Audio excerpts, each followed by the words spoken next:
ആഫ്രിക്കയിലെ റുവാണ്ട എന്ന രാജ്യത്തുകൂടിയുള്ള സഞ്ചാരം തുടരുകയാണ്. റുവാണ്ടയുടെ തലസ്ഥാനമായ കിഗാലി പട്ടണത്തിലൂടെയാണ് ഈ പോകുന്നത്. ലോകത്തെ സമ്പന്ന രാജ്യങ്ങളിലൂടെയോ ഒന്നുമല്ല, ഒരു ആഫ്രിക്കൻ രാജ്യത്തിന്റെ കാഴ്ചകളിലൂടെയാണ് പോകുന്നത്. നഗരത്തിലെ പ്രധാന പാതയുടെ ഓരങ്ങളിൽ പലയിടത്തും ഇത്തരത്തിൽ ആളുകൾക്ക് ജോഗ് ചെയ്യാനുള്ള ട്രാക്ക് ഉണ്ടാക്കിയിട്ടിരിക്കുന്നത് കാണാം. വാഹനങ്ങൾക്ക് പോകാനുള്ള റോഡുകളേക്കാൾ പ്രാധാന്യത്തോടെ ആളുകൾക്ക് ജോഗിങ്ങിനും എക്സസൈസ് ചെയ്യാനുമുള്ള സ്ഥലങ്ങൾ. ഇതിവിടുത്തെ ഡിഫൻസ് മിനിസ്ട്രിയുടെ കെട്ടിടങ്ങളാണ്. ഡിഫൻസ് മിനിസ്ട്രിക്ക് സ്വന്തമായിട്ട് ബാങ്ക് വരെയുണ്ട്. അതിഗംഭീരമായ മോഡേൺ നിർമ്മിതികളാണ് ഡിഫൻസ് മിനിസ്ട്രി കാര്യാലയവും അനുബന്ധ സ്ഥാപനങ്ങളുമൊക്കെ. ഇതൊരു ആഫ്രിക്കൻ രാജ്യത്താണോ എന്ന് അത്ഭുതപ്പെട്ടു പോകുന്ന കാഴ്ചകൾ. ഉദ്യാനങ്ങൾ, പുൽമേടുകൾ, ലോണുകൾ എല്ലാമുണ്ട്. വൃത്തിയും വെടിപ്പും സൗന്ദര്യവുമാണ് ഇന്നത്തെ കാലത്ത് ഓരോ രാജ്യത്തിന്റെയും പ്രതാപത്തിന്റെ സൂചകങ്ങൾ, അല്ലാതെ ഭരണാധികാരിയുടെ ഗാംഭീര്യമല്ല. ഇന്ത്യയിലില്ലാത്ത വൃത്തിയും സൗന്ദര്യവും നമ്മൾ റുവാണ്ടയിലൂടെ സഞ്ചരിക്കുമ്പോൾ കാണും. 94-ൽ ലക്ഷക്കണക്കിന് ആളുകളെ കൂട്ടക്കൊല ചെയ്ത വംശീയ വൈരാഗ്യത്തിന്റെ നാളുകളിൽ നിന്നാണ് ഈ അച്ചടക്കത്തിലേക്ക് ഇവർ വളർന്നത്. നേരെ മുന്നിൽ കാണുന്നത് കിഗാലി കൺവെൻഷൻ സെന്ററാണ്. ആധുനിക കാലത്ത് ഇത്തരം അത്ഭുതപ്പെടുത്തുന്ന നിർമ്മിതികളും സംവിധാനങ്ങളുമെല്ലാം ഈ രാജ്യത്ത് രൂപം കൊണ്ടിരിക്കുന്നു. വീണ്ടും മുന്നോട്ടു പോകുമ്പോൾ KFH റുവാണ്ട എന്ന് ബോർഡുള്ള ഒരു കെട്ടിടം കാണാം. കിങ് ഫൈസൽ ഹോസ്പിറ്റലാണിത്. സൗദി അറേബ്യ റുവാണ്ടയ്ക്ക് പണിതു നൽകിയ ഇവിടുത്തെ ഏറ്റവും മികച്ച റെഫറൽ ആശുപത്രിയാണ് കിങ് ഫൈസൽ ഹോസ്പിറ്റൽ. ഇവിടെയും പോരാതെ വന്നാൽ രോഗിയെ മറ്റേതെങ്കിലും രാജ്യത്തേക്ക് കൊണ്ടുപോകേണ്ടി വരും. പക്ഷേ ഇവിടെ ആളുകൾ ചികിത്സയ്ക്ക് വരാതിരിക്കാനാണ് ഗവൺമെന്റ് ശ്രദ്ധിക്കുന്നത്. ജനങ്ങളുടെ ഫിറ്റ്നസിനും ആരോഗ്യപരിപാലനത്തിനുമെല്ലാമുള്ള സംവിധാനങ്ങൾ വ്യാപകമായി ഒരുക്കിക്കൊണ്ടാണത്. എവിടെയും കുന്നുകളും താഴ്വരകളുമാണ്. താഴ്വാരങ്ങളിൽ ജലാശയങ്ങൾ, തടാകങ്ങൾ, പുൽമേടുകൾ. നിരവധി കുന്നുകളിലും താഴ്വരകളിലുമായിട്ടാണ് ഈ നഗരം പരന്നുകിടക്കുന്നത്. മനോഹരമാണ് കിഗാലി നഗരം. ഇവിടെ മാലിന്യവും വൃത്തികേടുകളും ഉണ്ടാക്കിയിരുന്ന സ്ഥാപനങ്ങളെയെല്ലാം നീക്കം ചെയ്യുകയായിരുന്നു. ഇലക്ട്രിക് ബസ്സുകളാണ് ഈ നിരന്നു കിടക്കുന്നത്. സിറ്റി ബസ്സുകളാണ്. മുന്നിൽ പോകുന്ന നീല ബസ്സുകളൊക്കെ ഇലക്ട്രിക് ബസ്സുകൾ തന്നെ. അതാണ് സിറ്റി സർവീസ് നടത്തുന്ന ബസ്സുകൾ. ഇടതുവശത്തുകൂടി ഇങ്ങോട്ട് വരുന്നത് നഗരത്തിന് പുറത്തേക്ക് സർവീസ് നടത്തുന്ന മിനി ബസ്സുകളാണ്. ഇലക്ട്രിക് വാഹനങ്ങൾക്ക് വലിയ പ്രചാരം കൊടുക്കുന്നുണ്ട് റുവാണ്ട. പ്രൈവറ്റ് വാഹനങ്ങളും ഇലക്ട്രിക് ആക്കാൻ ശ്രമിക്കുന്നു. അതിന് ടാക്സ് ഫ്രീ ആണ്. ഈ ഇടതുവശത്ത് കാണുന്നത് മാലിന്യം നിർമ്മാർജ്ജനം ചെയ്യുന്ന കമ്പനിയുടെ വാഹനമാണ്. ഇത്തരം ഏതെങ്കിലും ഒരു കമ്പനിയുമായിട്ട് എല്ലാ വീട്ടുകാരും എല്ലാ വ്യവസായങ്ങളും കോൺട്രാക്ട് ഉണ്ടാക്കിയിരിക്കണം. അവർ പണം വാങ്ങി എല്ലാ ദിവസവും മാലിന്യം നിർമ്മാർജ്ജനം ചെയ്യും. നേരം ഇപ്പോൾ 9 മണി കഴിഞ്ഞിരിക്കുന്നു. ഞങ്ങൾക്ക് നഗരത്തിന് പുറത്തേക്ക് പോകേണ്ട സമയമായി. നഗരത്തിന് പുറത്ത് ഉൾനാടുകളിലെ കാഴ്ചകളിലേക്ക് പോകണം. പല ഗ്രാമങ്ങളും ഗ്രാമചന്തകളും സന്ദർശിക്കണം. ഞായറാഴ്ചയാണെങ്കിലും ഗ്രാമചന്തകളൊക്കെ ഉണ്ടാവും. നഗരപ്രാന്തത്തിലെ ചെറിയ പട്ടണ പ്രദേശമാണ് ഇവിടമൊക്കെ. അവിടെ ഞങ്ങൾ ഒരു സൂപ്പർ മാർക്കറ്റിൽ കയറി. കുറച്ച് വെള്ളം വാങ്ങിക്കാൻ വേണ്ടിയാണ്. പക്ഷേ ഇവിടുത്തെ പ്രധാന കാഴ്ച മദ്യക്കുപ്പികളുടെ നിരയാണ്. ഇങ്ങനെയാണ് പണം ട്രാൻസ്ഫർ ചെയ്യുന്നത്. എന്റെ സുഹൃത്ത് വൈശാഖ് നമ്പ്യാർ അതിന്റെ കാര്യങ്ങൾ വിവരിച്ചു തന്നു. കൗണ്ടറിനരികെ കടയുടെ നമ്പർ വെച്ചിട്ടുണ്ടാകും. ആ നമ്പർ നമ്മൾ മൊബൈൽ ഫോണിൽ ഡയൽ ചെയ്തിട്ട് നൽകേണ്ട തുക എൻ്റർ ചെയ്യണം. അവിടെ വെച്ച് ഒരാൾ കൂടി ഞങ്ങളുടെ കാറിലേക്ക് വന്ന് കയറി. റിച്ചാർഡ് എന്നാണ് പേര്. ഇദ്ദേഹം വൈശാഖിന്റെ സ്ഥാപനത്തിൽ ഇന്റേൺഷിപ്പ് ചെയ്യുന്ന ഒരു യൂണിവേഴ്സിറ്റി സ്റ്റുഡന്റ് ആണ്. ഗ്രാമകാഴ്ചകളിലേക്ക് പോകുമ്പോൾ ട്രാൻസ്ലേറ്ററായി കൂടെ വരികയാണ് റിച്ചാർഡ്. വൈശാഖിന് ഇവരുടെ പ്രാദേശിക ഭാഷ നല്ല നിശ്ചയമില്ല. കിന്യ റുവാണ്ട എന്നൊരു ഭാഷയാണ് ഇവിടെ ഉപയോഗിക്കുന്നത്. ഞങ്ങൾ നഗരം പിന്നിട്ട് പുറത്തേക്കുള്ള യാത്രയിലാണ്. സൈക്കിളിലാണ് ഇവിടെ ഗ്രാമീണർ ഏറ്റവും കൂടുതൽ യാത്ര ചെയ്യുന്നത്. നടന്നും സൈക്കിളിലും യാത്ര ചെയ്യുന്ന ആളുകളെ എവിടെയും കാണാം. നഗരത്തിനകത്താകട്ടെ ഗ്രാമങ്ങളിലാകട്ടെ വഴിയോരങ്ങളിൽ മുഴുവൻ നടക്കുന്നവരെ കാണാം. അതുകൊണ്ട് തന്നെ നടപ്പാതകൾ ഇവർ വളരെ ഭംഗിയാക്കിയിട്ടിരിക്കും. പബ്ലിക് ബസ്സുകളൊക്കെ ഉണ്ടെങ്കിൽ പോലും നടക്കുന്നവരെ ഏത് സ്ഥലത്ത് ചെന്നാലും കാണാം. ബെറ്റ്സിൻഡ എന്ന പ്രദേശമാണിത്. അവിടുത്തെ ബസ് സ്റ്റേഷനാണ് ആ കാണുന്നത്. സിറ്റി ബസ്സുകളുടെ ഒരു അവസാന സ്റ്റോപ്പ് എന്ന് പറയാം. ഞായറാഴ്ചയാണെങ്കിലും ബെറ്റ്സിൻഡേയിലും തെരുവിൽ എവിടെ നോക്കിയാലും ജനക്കൂട്ടമാണ്. പള്ളിയിൽ പോകുന്നവർ, ഷോപ്പിലേക്ക് വരുന്നവർ, ജോലിക്ക് പോകുന്നവർ, അങ്ങനെ പലരും. പൊതുസ്ഥാപനങ്ങൾക്ക് അവധിയാണെങ്കിലും ഇവിടുത്തെ കൃഷിയിടങ്ങളിലൊക്കെ ആളുകളുണ്ടാകും. സൂപ്പർ മാർക്കറ്റുകളും ഷോപ്പുകളും മിക്കതും തുറന്നിരിക്കുകയും ചെയ്യും. കുന്നുകളും താഴ്വരകളും നിറഞ്ഞൊരു രാജ്യമാണിത്. 1000 മലകളുടെ രാജ്യമെന്നാണ് റുവാണ്ട അറിയപ്പെടുന്നത് തന്നെ. സമതലങ്ങളില്ല. 2000-ലധികം മീറ്റർ ഉയരത്തിലാണ് ചില പട്ടണങ്ങളും പ്രദേശങ്ങളും. 1500-നും 2200-നും ഇടയ്ക്കുള്ള ഉയരത്തിലാണ് പ്രധാന നഗര ജനവാസ ഇടങ്ങളെല്ലാം. നഗരം പിന്നിട്ടു പോകുമ്പോൾ മുൻപിൽ കുറെ സൈക്കിളുകൾ പോകുന്നത് കാണാം. അതിന്റെ പുറകിൽ ഒരു കോല് മുകളിലേക്ക് കുത്തനെ നാട്ടി നിർത്തിയിരിക്കുന്നു. സൈക്കിളിലാണ് ചരക്കു നീക്കം. ചാക്കുകെട്ടുകൾ മുകളിലേക്ക് അടുക്കി വെച്ചുകൊണ്ടു പോകാനുള്ള സൗകര്യത്തിനാണ് ആ കോലുകൾ. ചിലപ്പോൾ കരിയാവാം, ഭക്ഷ്യവിഭവങ്ങളാവാം, പച്ചക്കറികളാവാം. ഇതൊക്കെ ചാക്കുകെട്ടുകളിലാക്കി ഇവർ നഗരത്തിലേക്ക് കൊണ്ടുവരും.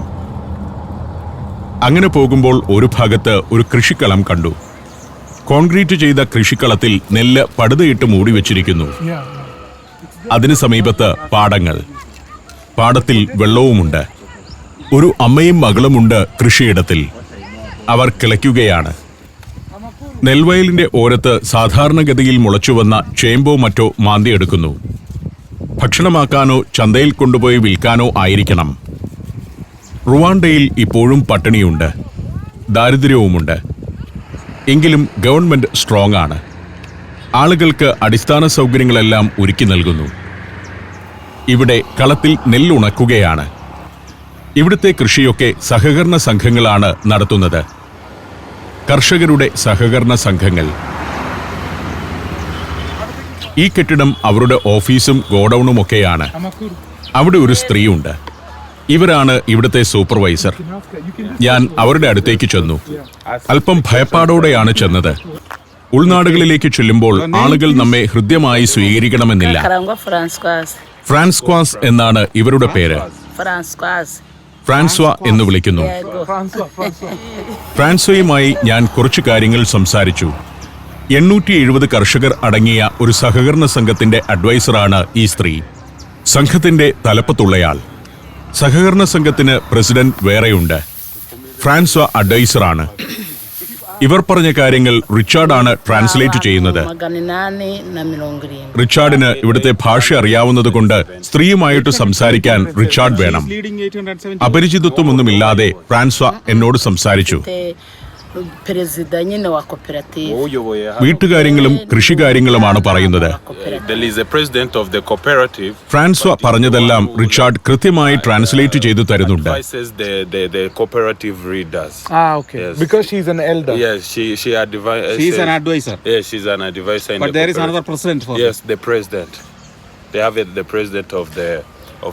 ഇത്തവണ നല്ല വിളവായിരുന്നുവെന്ന് ഫ്രാൻസ്വ പറഞ്ഞു.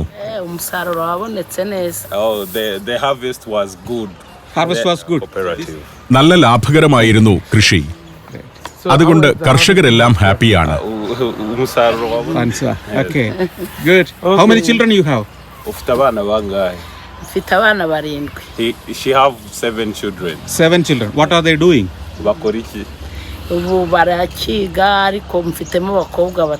ഏഴ് മക്കളുണ്ട് ഇവർക്ക്. അതിൽ 3 പെൺകുട്ടികളെ കല്യാണം കഴിച്ചയച്ചു. ബാക്കിയുള്ളവരെല്ലാം പഠിക്കുകയാണ്. കോളേജിലും സ്കൂളിലുമൊക്കെ പഠിക്കുന്നു. വളരെ ഹൃദ്യമായിട്ട് അവർ ഞങ്ങളെ യാത്രയാക്കി. വളരെ പ്ലസന്റായ ഒരു സ്ത്രീ. ജിബൂട്ടിയിലെ സ്ത്രീകളും ഇവിടുത്തെ സ്ത്രീകളും തമ്മിലുള്ള വ്യത്യാസം ഓർക്കുകയാണ് ഞാൻ. ജിബൂട്ടിയിലെ ഗ്രാമീണ സ്ത്രീകൾ എന്റെ നേരെ കല്ലെറിയുക വരെ ചെയ്തിരുന്നു. ഇവർ വളരെ ഫ്രണ്ട്ലിയാണ്. ഇപ്പോൾ നല്ല ഭരണ സംവിധാനങ്ങൾക്ക് കീഴിൽ ചിട്ടയോടെ ജീവിക്കുന്നവർ. പല കർഷകരുടെ നെല്ല് കളത്തിൽ പലയിടത്തായി ഇങ്ങനെ അട്ടിയിട്ടിരിക്കുകയാണ്. 870 കർഷകരുടെ ഒരു സഹകരണ സംഘമാണിതെന്ന് ഓർക്കണം. സംഘത്തിന്റെ മെതിയന്ത്രമൊക്കെ ഇവിടെയുണ്ട്. ഈ പ്രദേശത്ത് അങ്ങ് അകലെ വരെ കാണുന്ന പാടങ്ങളൊക്കെ ഫ്രാൻസ്വായുടെ സഹകരണ സംഘത്തിലുള്ളതാണ്. അങ്ങോട്ട് നീണ്ടുകിടക്കുന്നത് മാത്രമല്ല, വലിയൊരു പ്രദേശം മുഴുവനുണ്ട്. 100 കണക്കിന് ഏക്കർ സ്ഥലത്താണത്. ഈ രാജ്യത്ത് കൃഷി ഭൂരിഭാഗവും നടക്കുന്നത് സഹകരണ അടിസ്ഥാനത്തിലാണ്. നമ്മുടെ കാർഷിക മേഖലയെയും വ്യവസായ മേഖലയെയും ഒക്കെ നവീകരിക്കണമെങ്കിൽ റുവാണ്ടയിലെ സഹകരണ സംഘങ്ങൾ വിജയകരമായി എങ്ങനെ പ്രവർത്തിക്കുന്നുവെന്ന് പഠിച്ചാൽ മതി. കാർഷിക മേഖല മുതൽ ബൈക്ക് ടാക്സി വരെ എല്ലാ മേഖലയിലും സഹകരണ സംഘങ്ങളാണിവിടെ. ഇതുപോലുള്ള താഴ്വാര പ്രദേശത്തുണ്ടായിരുന്ന വ്യവസായങ്ങളെല്ലാം കുന്നിൻ മുകളിലേക്ക് മാറ്റിയിരിക്കുന്നു. എന്നിട്ട് ചതുപ്പുകളും വെള്ളക്കെട്ടുകളും ഉണ്ടായിരുന്ന താഴ്വാരങ്ങൾ മുഴുവൻ കൃഷിയിടങ്ങളാക്കി മാറ്റി. ഇത് നഗരപ്രാന്തത്തിലെ വീടുകളിലേക്കുള്ള കരി കൊണ്ടുപോകുന്നതാണ്. ഇപ്പോഴും കരി ഇവിടെ ഇൻഡസ്ട്രിയൽ ആവശ്യത്തിനും വീടുകളിൽ തീ കത്തിക്കാനും ഉപയോഗിക്കുന്നുണ്ട്. പക്ഷേ ഇപ്പോൾ കരിയുടെ ഉപയോഗം ഘട്ടം ഘട്ടമായി നിർത്തിവരികയാണ്. ഇവിടുത്തെ ഒരു തടാകത്തിൽ ഗ്യാസ് കണ്ടെത്തിയിട്ടുണ്ട്. അതുകൊണ്ട് കുറേ അധികം വീടുകളിൽ മീഥേൻ ഗ്യാസ് ആണ് ഇന്ധനമായി ഉപയോഗിക്കുന്നത്. ഒരു കുടുംബം ഒരു ബൈക്കിൽ നിറഞ്ഞിരുന്ന് പോവുകയാണ്. കുട്ടികളെ ബൈക്കിൽ കൊണ്ടുപോകുന്നതിൽ നിയമപ്രശ്നങ്ങളൊന്നുമില്ല. പക്ഷേ മുതിർന്നവർ ഹെൽമറ്റ് ധരിച്ചിരിക്കണം. അത് നിർബന്ധമാണ്. സ്ത്രീകളാണെങ്കിലും പുരുഷന്മാരാണെങ്കിലും ഹെൽമറ്റ് ഇല്ലാതെ ബൈക്കിൽ പോകുന്ന ഒരാളെയും ഇവിടെ കാണില്ല. കുട്ടികളെ അതിൽ നിന്ന് ഒഴിവാക്കിയിട്ടുണ്ടെന്ന് തോന്നുന്നു. എല്ലാവരും നിയമം കൃത്യമായി അനുസരിക്കുന്നു. ആളുകൾ നല്ല തോതിൽ നടക്കും. ഒരു ഗ്രാമത്തിൽ നിന്ന് അടുത്ത ഗ്രാമത്തിലേക്ക് പറ്റുമെങ്കിൽ അവർ നടക്കുകയാണ് ചെയ്യുക. Saudi Arabia, United Arab Emirates, Kuwait. സഞ്ചാരം വോള്യം നമ്പർ 20. ഫുൾ HD-യിലുള്ള അപൂർവ ദൃശ്യയാത്രാ വിവരണ ശേഖരം ഉടൻ സ്വന്തമാക്കാൻ സഞ്ചാരം എന്ന് SMS ചെയ്യൂ. ഫോൺ 9995444222. താഴ്വാരത്തെ കൃഷിയിടങ്ങളുള്ള ഭാഗങ്ങൾ പിന്നിട്ട് ഞങ്ങൾ യാത്ര തുടരുകയാണ്. മഴക്കാലം ഇടവിട്ടുണ്ടാകുന്ന നാടാണിത്. ഏപ്രിൽ മെയ് മാസങ്ങളിലാണ് ആദ്യ മഴക്കാലം. അത് കഴിഞ്ഞ് ഓഗസ്റ്റ്, സെപ്റ്റംബർ, ഒക്ടോബർ മാസങ്ങളിൽ വീണ്ടും മഴ വരും.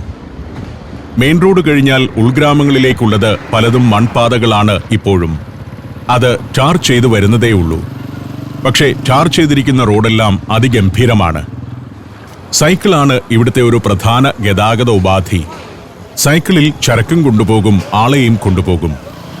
എല്ലാ ജംഗ്ഷനുകളിലും സൈക്കിൾ സ്റ്റാൻഡുകൾ കാണാം. സൈക്കിൾ ടാക്സികളുടെ സ്റ്റാൻഡ്. അവിടെ 5-6 സൈക്കിളുകൾ ഉണ്ടാകും. 1-2 പേരേ ഉള്ളെങ്കിൽ 2 സൈക്കിൾ ടാക്സി എടുത്താൽ മതി. സൈക്കിളിൽ യാത്രക്കാർക്കിരിക്കാൻ നല്ല സീറ്റ്, പ്രത്യേകമായൊരു ഫുഡ് റെസ്റ്റ്, പിടിക്കാനൊരു കമ്പി എന്നിവയൊക്കെ ഉണ്ട്.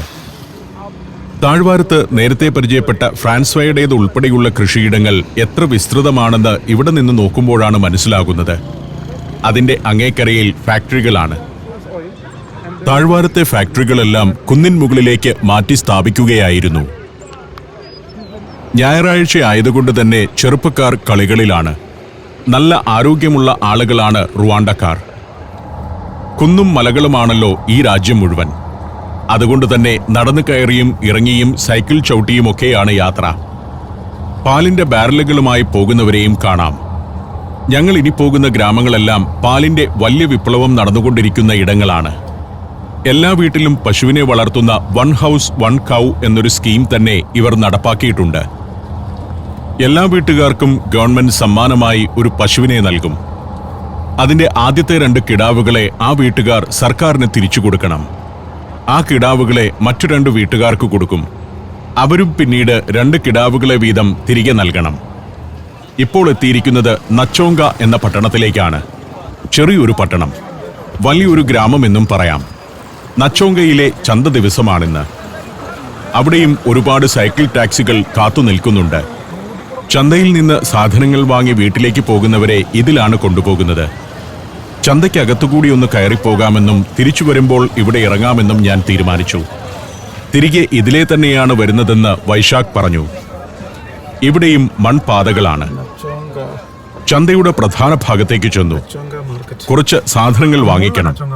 അതിനാണ് ഇവിടേക്ക് കയറുന്നത്. ഞങ്ങൾ ഇനി പോകുന്ന ഗ്രാമത്തിലെ ചില വീടുകളിലേക്ക് പോകുമ്പോൾ ചില സാധനങ്ങൾ കൊണ്ടുപോകേണ്ടതുണ്ട്. ഇവിടുത്തെ നാട്ടുനടപ്പനുസരിച്ച് വീട്ടുകാരെ കാണാൻ പോകുമ്പോൾ 2 കിലോ പഞ്ചസാര അല്ലെങ്കിൽ 2 കിലോ അരി, കുറച്ച് കാപ്പിപ്പൊടി ഇങ്ങനെയൊക്കെയുള്ള സാധനങ്ങൾ വാങ്ങിച്ചു കൊണ്ടുപോകും. ഇന്ന് ചില ഗ്രാമീണ വീടുകളിൽ കയറുന്നുണ്ടെങ്കിൽ അവിടെ കൊടുക്കാൻ കുറച്ച് സാധനങ്ങൾ വാങ്ങി വെക്കണമെന്ന് പറഞ്ഞ് റിച്ചാർഡും വൈശാഖും കൂടി ആ ചന്തയിലേക്കിറങ്ങി അത് വാങ്ങി. ചന്തയിലിറങ്ങി അവിടെ ഷൂട്ട് ചെയ്യാൻ എനിക്കൊരു ധൈര്യം വന്നില്ല. മടങ്ങി വരുമ്പോൾ ക്യാമറയുമായി ഇറങ്ങി ഷൂട്ട് ചെയ്യാം. അവിടെ നിന്നും യാത്ര തുടരുകയാണ്. നല്ല പച്ചപ്പുള്ള വൃക്ഷനിബിഡമായ ഭൂപ്രദേശങ്ങളാണ്. താഴ്വരകളിൽ പലയിടത്തും നദികൾ ഒഴുകുന്നുണ്ട്. ആ നദികളുടെ തീരങ്ങളിൽ മുഴുവൻ കൃഷിയിടങ്ങളാണ്. സൈക്കിളിൽ പോകുന്നത് ഗ്രാമങ്ങളിൽ നിന്ന് ഗ്രാമങ്ങളിലേക്ക് യാത്ര ചെയ്യുന്നവരാണ്. അതിൽ പാൽ കച്ചവടത്തിന് പോകുന്നവരൊക്കെയുണ്ട്. ഉഗാണ്ടയിലേക്ക് നീണ്ടുകിടക്കുന്ന പാതയാണിത്. നച്ചോങ്ക പ്രദേശം തന്നെയാണ് ഇവിടമെല്ലാം. നച്ചോങ്ക പിന്നിട്ട് റുസീൻ എന്നൊരു സ്ഥലത്തേക്കാണ് ഇനി പോകുന്നത്. റുസീനിലേക്ക് പോകുന്ന വഴിക്ക് ട്രക്കുകളും കണ്ടെയ്നർ ലോറികളുമൊക്കെ ഉഗാണ്ടയിൽ നിന്ന് വരുന്നത് കാണാം. താഴ്വാരത്ത് കരിമ്പിൻ പാടങ്ങളാണ്. അതിനപ്പുറം കുന്നിൻ ചെരുവിൽ ഒരു ഗ്രാമം കാണാം. നിരാച്ചി വേഹെ എന്ന ഗ്രാമമാണത്. നിരാച്ചി വേഹയെ അതിരിട്ട് താഴ്വാരത്ത് മുളയുടെ ഒരു കാട് കാണാം. അത് നദീതീരത്ത് വെച്ചുപിടിപ്പിച്ചിരിക്കുന്നതാണ്. ഈ രാജ്യത്ത് വനവൽക്കരണവും വൃക്ഷസംരക്ഷണവും വളരെ കാര്യക്ഷമമായി നടക്കുന്നുണ്ട്. എല്ലാ നദീതീരങ്ങളും സംരക്ഷിക്കാനായി മുള നട്ടുവളർത്തുന്നു. മുള നട്ടുപിടിപ്പിക്കുന്ന വലിയൊരു പ്രോജക്റ്റ് തന്നെ രാജ്യം മുഴുവൻ നടപ്പാക്കുന്നുണ്ട്. ചിലയിടത്ത് ട്രക്കുകളിൽ പശുക്കളെ കൊണ്ടുപോകുന്നത് കാണാം. ഗ്രാമങ്ങളിൽ നിന്ന് പശുക്കളെ ഡയറി ഫാമുകളിലേക്കും തിരിച്ചുമൊക്കെ കൊണ്ടുപോകുന്നതാണ്. വിദേശ പശുക്കളാണ് എല്ലാം. ഇവിടെയെല്ലാം പശുക്കളെ വളർത്തുന്ന നിരവധി കേന്ദ്രങ്ങളും ഡയറി ഫാമുകളുമെല്ലാം ഉണ്ട്. ഒരു ധവള വിപ്ലവം തന്നെ നടന്നുകൊണ്ടിരിക്കുകയാണ് റുവാണ്ടയിൽ. അതിവേഗം വളരുന്ന കാർഷിക രംഗം, വ്യവസായങ്ങൾ, സാമ്പത്തിക രംഗം എന്നിവയെല്ലാമുള്ള ഒരു അത്ഭുത രാജ്യമാണ് റുവാണ്ട. ഗ്രാമീണമായ ഒരു മുഷിവൊക്കെ കാണുമെങ്കിലും പ്രകൃതി സംരക്ഷണം, മൃഗസംരക്ഷണം, വന്യജീവി സംരക്ഷണം ഇതെല്ലാം ഇവർ കൃത്യമായി നടപ്പാക്കുന്നുണ്ട്. ഇതെല്ലാം സംഭവിച്ചത് കഴിഞ്ഞ 20 വർഷത്തിനകമാണ് എന്നോർക്കണം. 20 വർഷം കൊണ്ട് വിപ്ലവകരമായിട്ട് ഒരു രാജ്യത്തെ എങ്ങനെ മാറ്റാം എന്ന് കാണിച്ചു തന്ന് നമ്മെ അത്ഭുതപ്പെടുത്തുകയാണ് ഈ രാജ്യം. ഇന്റർനെറ്റിൽ സെർച്ച് ചെയ്താൽ ഈ രാജ്യത്തിന്റെ വളർച്ചയും മാറ്റങ്ങളും ആർക്കും മനസ്സിലാക്കാം. കരിമ്പിൻ തോട്ടങ്ങളുള്ള ഒരിടം. അവിടെ വണ്ടി നിർത്തി ഇറങ്ങി. വലതുവശത്ത് കാണുന്ന ഈ കുറ്റിയുണ്ടല്ലോ, അതിവിടുത്തെ സ്പീഡ് റഡാറാണ്. ഇവിടെ ഇത്തരം റോഡുകളിൽ വാഹനം 60 കിലോമീറ്ററിൽ കൂടുതൽ സ്പീഡിൽ പോയാൽ ഏതാണ്ട് 4000 രൂപയ്ക്ക് തുല്യമായ തുക ഫൈനായി അക്കൗണ്ടിൽ നിന്ന് പോകും. ഞങ്ങൾ നടന്നു ചെന്നത് ഒരു ഫാമിലേക്കാണ്. എല്ലാ പശുവിനും നമ്പറുണ്ട്. ഗവൺമെന്റ് കൊടുക്കുന്ന പശുക്കൾക്കെല്ലാം ചെവിയിൽ ടാഗ് കാണാം. ഓരോ പശുവിനെയും സംബന്ധിച്ചുള്ള എല്ലാ റെക്കോർഡും ഗവൺമെന്റ് ഡിപ്പാർട്ട്മെന്റുകളിലുണ്ട്. അതെന്ന് ജനിച്ചു, എന്തൊക്കെ വാക്സിനേഷൻ നൽകി, എത്ര പാൽ ഉൽപ്പാദിപ്പിക്കുന്നു എന്നൊക്കെ ആ ഫയലിൽ ഉണ്ടാവുകയും ചെയ്യും. ഇവയിൽ മൂരിക്കുട്ടന്മാരാണ് കൂടുതലും. പ്രത്യുൽപാദനത്തിനു വേണ്ടിയും ഇറച്ചിക്ക് വേണ്ടിയുമാണ് കാളകളെ വളർത്തുന്നത്. അവയുടെ ഷെഡുകളൊക്കെ ആഫ്രിക്കൻ ശൈലിയിൽ തന്നെയാണ്. എന്നാൽ ഓസ്ട്രേലിയയിൽ നിന്നും യൂറോപ്പിൽ നിന്നുമൊക്കെ കൊണ്ടുവന്ന മുന്തിയ ഇനം കന്നുകാലികളാണ് ഇവിടെയുള്ളത്. ഇദ്ദേഹം ഇവിടുത്തെ നോട്ടക്കാരനാണ്. ഒരു കമ്പനിയുടേതാണ് ഈ ഫാം. ഇവിടെ 2-3 ജീവനക്കാരുണ്ട്. ഇദ്ദേഹത്തിന്റെ പേര് ജോൺ മേരി എന്നാണ്. ഫ്രഞ്ചിൽ പറയുന്നത് വേറെ ചില വാക്കുകളാണെങ്കിലും ജോൺ മേരി എന്നാണ് ഇംഗ്ലീഷിൽ ഇദ്ദേഹത്തിന്റെ പേര്. തൊട്ടടുത്ത് തന്നെ അദ്ദേഹത്തിന്റെ സുഹൃത്തുണ്ട്. ഞാൻ ക്യാമറയുമായി നിൽക്കുന്നത് കണ്ടപ്പോൾ ആൾ പെട്ടെന്ന് ടീഷർട്ടൊക്കെ എടുത്ത് ധരിച്ചു. എമേലി എന്നാണ് ഇദ്ദേഹത്തിന്റെ പേര്. ഇവിടെ 30 പശുക്കളുണ്ട്, 20ഓളം മൂരികളും. കുറെ എണ്ണത്തെ പലയിടത്തായി മേയാൻ വിട്ടിരിക്കുകയാണ്. ചില സീസണിൽ ഇവർ പന്നിയെ വളർത്തും. അതുപോലെ ആടിനെ വളർത്തുന്ന സീസണുകളുമുണ്ട്.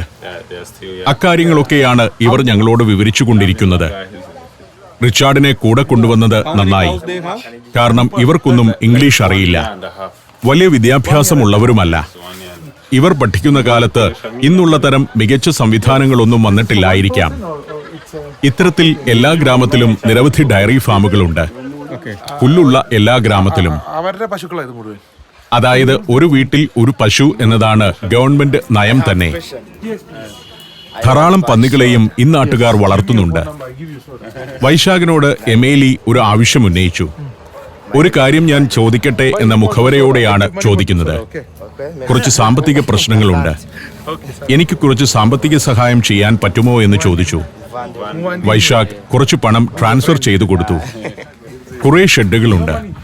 മിക്കതും ഈ നേരത്ത് ഒഴിഞ്ഞു കിടക്കുകയാണ്. കന്നുകാലികളെ മേയാൻ വിട്ടതാവാം. ഫാമുകളൊക്കെ പ്രാകൃത രീതിയിലാണെങ്കിലും പശുക്കളൊക്കെ മികച്ച ഇനമാണ്. അവയെ പരിപാലിക്കുന്ന രീതിയും ഡോക്യുമെന്റേഷനുമെല്ലാം പെർഫെക്റ്റ് ആണ്. ഗവൺമെന്റ് ഡിപ്പാർട്ട്മെന്റ് പെർഫെക്റ്റ് ആണ്. ഓരോ പശുവിനും ചെവിയിൽ ടാഗ് ചെയ്തിട്ടുണ്ടാകും. വാക്സിനേഷൻ ഉൾപ്പെടെ എല്ലാ കാര്യങ്ങളും കൃത്യമായി നടപ്പാക്കുന്നു. അക്കാര്യങ്ങളൊക്കെയാണ് പറയുന്നത്. ഒരു തൂക്കുപാലം കാണാം. ആ തൂക്കുപാലം കടന്നാണ് നിരാച്ചി വേഹെ എന്ന ഗ്രാമത്തിലേക്ക് പോകുന്നത്. പാലത്തിനടിയിലൂടെ നദി ഒഴുകുന്നുണ്ട്. ഞാൻ ഇവിടെ ഷൂട്ട് ചെയ്യുന്നത് കണ്ടപ്പോൾ കുറെ ആളുകൾ കൂടി. എല്ലാ ഗ്രാമത്തിലും ധാരാളം ആളുകളുണ്ട്. വീടിനകമൊന്നും അത്ര സൗകര്യമില്ലാത്തതുകൊണ്ടാവാം നേരം വെളുത്താൽ ഉടനെ തന്നെ എല്ലാവരും പുറത്തു ചാടും. പുറത്താണ് ഇവരുടെ ജീവിതം. ഞാൻ നിരാച്ചി വേഹെ എന്ന ഗ്രാമത്തിലേക്ക് പോകാൻ തീരുമാനിച്ചു. ഇതാണ് തൂക്കുപാലം.